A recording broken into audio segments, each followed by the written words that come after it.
Friends, welcome to my workplace at Ranaghat, West Bengal, India. Excuse me for the poor audio quality of this video. Let us observe phacoemulsification of this intumescent cataract. By this time the main incision has been placed, and now this is a paracentesis 3 clock hours away from the main incision on the left side. Air bubble is injected. My practice is to inject dye underneath an air bubble. The air bubble should be big, and now the dye is applied over the anterior capsule. The dye should touch on all parts of the anterior capsule. Then the dye is washed out. Many colleagues don't wash the dye out, but this is my practice, to wash the dye out and then inject visco. This is 2% hydroxypropyl methyl cellulose. In intumescent cataracts, I always make a second side port and incise the anterior capsule through this second side port, that is the side port on the right side of the main incision, and try to raise a small capsular tag. But see what has happened in this case. The tag is such that I have to go clockwise to complete this small rhexis. Yes, the small rhexis is done, and now some cortical lens matter is to be aspirated to reduce the intralenticular pressure and make the anterior surface of this cataractous lens almost flat or concave. If we can do this, if we can make the anterior surface of the cataractous lens flat or concave, then enlargement of this small rhexis is very easy. The rhexis will not tend to run to periphery if the anterior surface of this cataractous lens is flat or concave. That's why I am spending so much time to aspirate some cortical lens matter. And now I inject visco, and as I inject visco at this time, the anterior surface of this cataractous lens is almost concave. And now I cut the margin of this mini rhexis, raise a tag, and enlarge this rhexis into an optimum sized capsular rhexis of about 5.25 millimeter. 5 millimeter rhexis, in my opinion, is a small rhexis. It should be 5.25 or 5.5 millimeter. And now see the rhexis. If we can do a rhexis like this in intumescent cataracts, we don't have to use a femtolaser. And now is the time to introduce the tip of the phaco needle. And here it goes. The tip of the phaco needle enters into the anterior chamber with its bevel down, aspirates some cortical lens matter. Then the handpiece is turned, bevel is up, facing the cornea now. endothelium of the cornea, and now the tip is buried into the substance of the nucleus, and the nucleus is chopped into two fragments. Nucleus is rotated, and this is another chop. And this is one more chop. So this heminucleus has been divided into three fragments.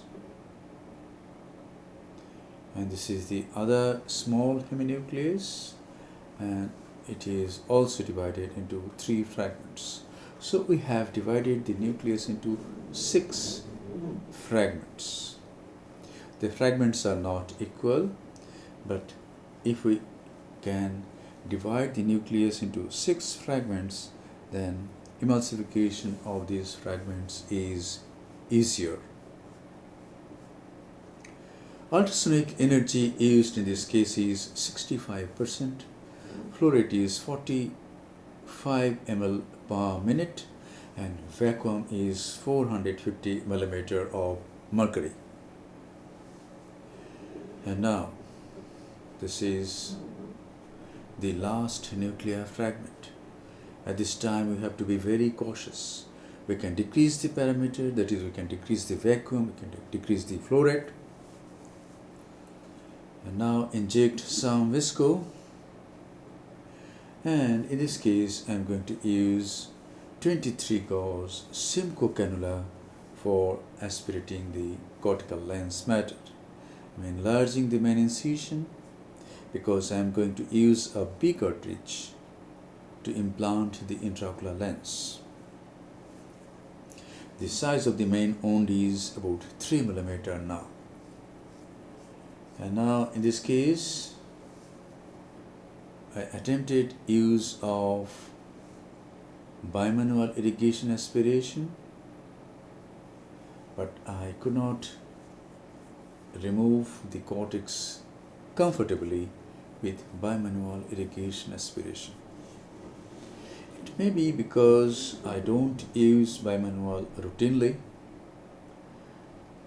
but I found that it is becoming cumbersome in this case. In immature cataracts, the cortex comes easily with bimanual, but in intumescent cataracts, I find it easier to remove the cortex by a Simcoe Cannula. With Simcoe Cannula, we can control the vacuum so well that it is very, very safe. And we can clean the cortex very nicely with a Simcoe Cannula. Only thing is, we have to make the side port a little larger. But this is a 23 gauge Simcoe Cannula, and the side ports are not very large. With 22 gauge Simcoe or 21 gauge Simcoe, the side port has to be made really large. But this is a 23 gauge Simcoe Cannula. And here it is. The cortical cleanup is done very nicely. And now is the time to implant an intraocular lens. And the lens being implanted in this case is a monofocal single piece intraocular lens, and the antechamber is kept formed by irrigation, and the intraocular lens is placed in the capsular bag. This is a hydrophobic single piece intraocular lens. And now this is irrigation.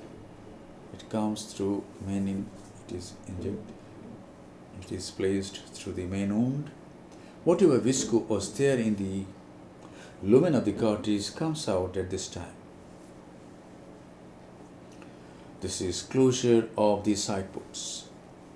Corneal stroma on either side of the paracentesis wounds are hydrated, and these stab incisions get closed. And now a final lavage of the anterior chamber. At this time, a gentle stream of bases is directed towards the corneal endothelium, and whatever visco sticks to the corneal endothelium comes out.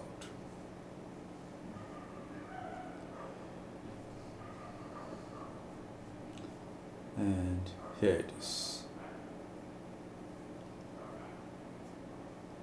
This is the final lavage.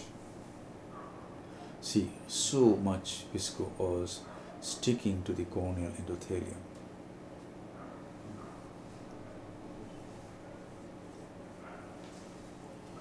Yes. Now the antechamber is to be formed very nicely. The main wound is constructed in such a way that it doesn't need any hydration.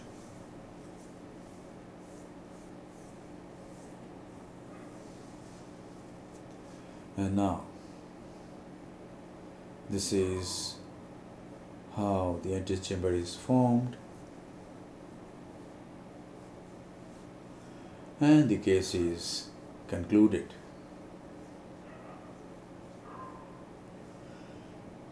Thank you very much for your attention. Hope this video will help you in developing your surgical skills. Be a great surgeon and serve your patients with love, respect, empathy, and great surgical competence.